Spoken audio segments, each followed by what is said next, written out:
Guys ഇന്ന് mothers day ആണ്. അപ്പം ഞാനൊരു കാർഡ് ഉണ്ടാക്കി.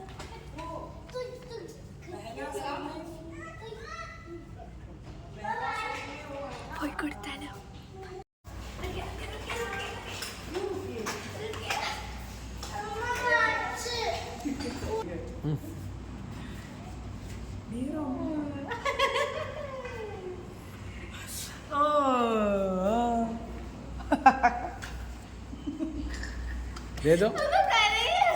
കൊടുത്തോളൂ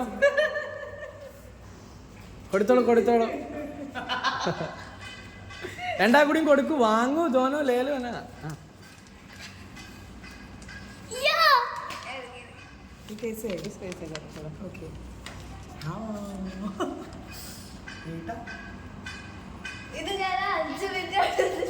ഇതിനാണോ ഞാൻ നിന്നെ ചീത്ത പറഞ്ഞത്?